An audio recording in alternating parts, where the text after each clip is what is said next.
यह third year history का first paper है, आउटलाइन हिस्ट्री ऑफ राजस्थान, जिसके अंतर्गत राजस्थान की पुरातन सभ्यताओं के विषय में बात की जाएगी।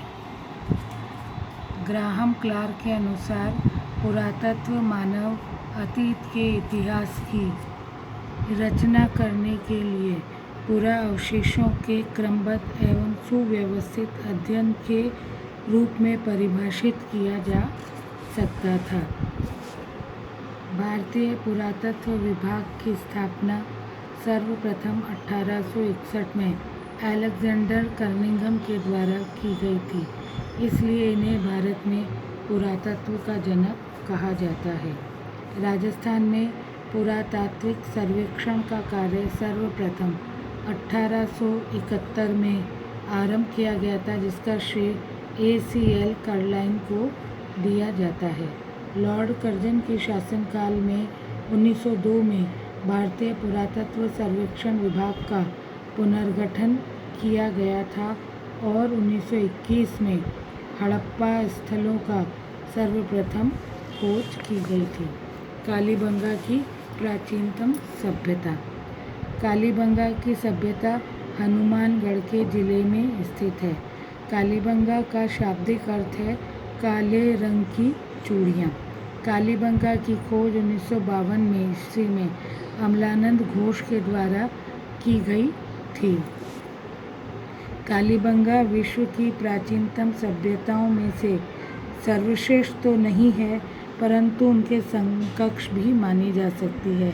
इसीलिए डॉक्टर दशरथ शर्मा के अनुसार कालीबंगा को सामरिक व पुरातात्विक महत्व की दृष्टि से सिंधु घाटी सभ्यता की तीसरी राजधानी कहा जा सकता था।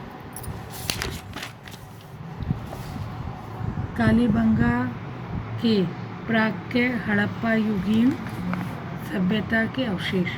कालीबंगा में प्राक्य हड़प्पा युगीन निवासियों की एक बस्ती की सुरक्षात्मक दीवार अथवा परकोटे से सुरक्षित की जाती थी, जिसका आकार 4.10 मीटर मोटी व 30 × 20 × 10 सेंटीमीटर के आकार की कच्ची ईंटों द्वारा निर्मित की गई थी। यहाँ पर एक बस्ती में मकानों के निर्माण के लिए कच्ची ईंटों का ही प्रयोग हुआ करता था, इसीलिए कालीबंगा को दीनहीन बस्ती भी कहा जाता है। फिर है हड़प्पा युगीन कालीबंगा। कालीबंगा एक नगरीय सभ्यता है, जिसमें नगर योजना हड़प्पा संस्कृति के अन्य पुरास्थलों की भांति कालीबंगा में भी टीले दिखाई देते हैं। इन दोनों को अलग अलग परकोटे में सुरक्षित किया गया है। यहाँ की बस्तियाँ सुरक्षात्मक परकोटे में सुरक्षित की गई थी।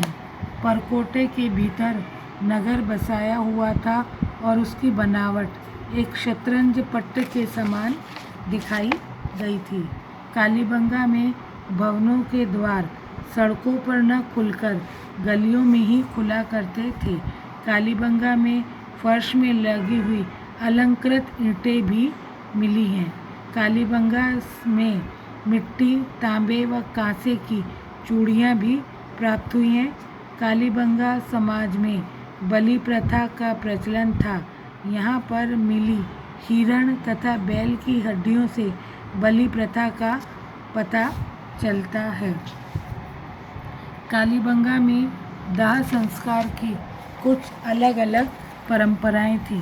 कालीबंगा के दुर्ग से 300 मीटर की दूरी पर उत्तर पश्चिम में तथा बस्ती के दक्षिण में एक कब्रिस्तान भी प्राप्त हुआ है।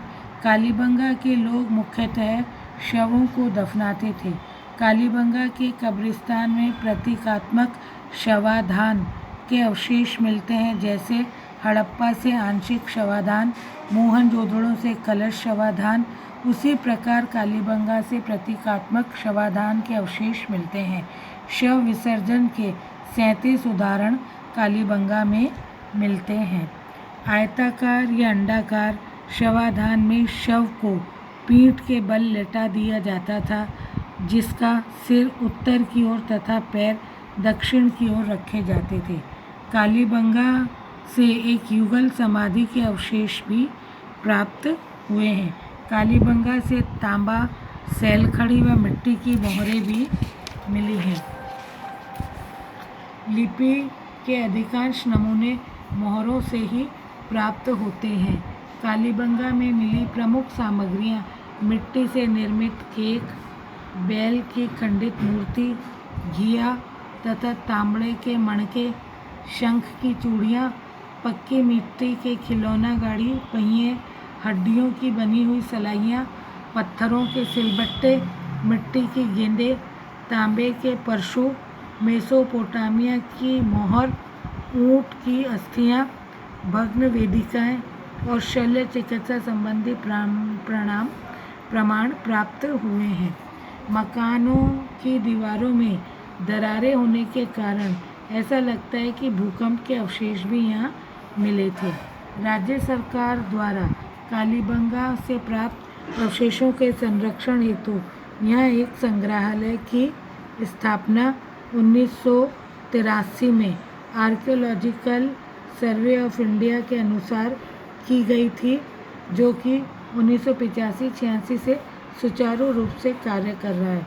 Doctor D.P. अग्रवाल व रफ़ीक मुगल ने घग्गर हकरा नदी क्षेत्र का सूखना कालीबंगा को नष्ट होने का एक कारण माना था, किंतु S.R. राव ने कालीबंगा के नष्ट होने का कारण बाढ़ को माना है। K.U.R. कैनेडी ने कालीबंगा के नष्ट होने को प्राकृतिक आपदा या महामारी का फैलने का कारण बताया था। कालीबंगा के पुरातात्विक अवशेषों की समानता रखने वाले दो स्थल सोथी बीकानेर कालीबंगा प्रथम तथा कोटदीजी पाकिस्तान में है।